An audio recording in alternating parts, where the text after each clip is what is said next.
Une poutrelle en I et une barre pleine peuvent contenir exactement la même quantité d'acier, et pourtant se comporter très différemment. La différence vient de la forme de la section. On va voir l'air, le centre de gravité, le moment quadratique, le module de résistance, le rayon de gyration, et pourquoi tout cela détermine le comportement d'une pièce. L'air de la section intervient directement dans le calcul des contraintes de traction ou de compression simple, sigma égale n sur A. Le centre de gravité est le point autour duquel la section est en équilibre. C'est aussi la position de la fibre neutre en flexion simple, là où la contrainte est nulle. Le moment quadratique, noté I, mesure comment la matière est répartie par rapport à un axe. Plus elle est éloignée, plus la section résiste efficacement à la flexion.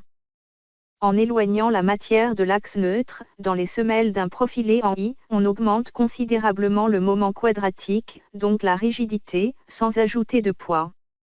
Le module de résistance, W, est égal au moment quadratique divisé par la distance à la fibre la plus éloignée.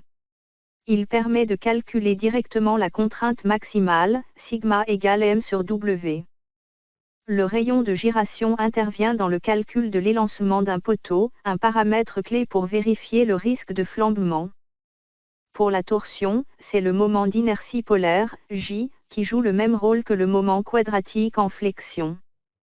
Pour les sections non symétriques, il existe des axes principaux d'inertie. Pour une section symétrique comme un profilé en I, ils correspondent aux axes de symétrie.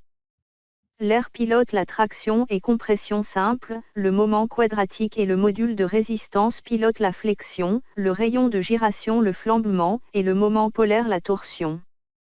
Dites-moi en commentaire quel sujet vous voulez que je traite ensuite, et abonnez-vous pour suivre la suite de la série.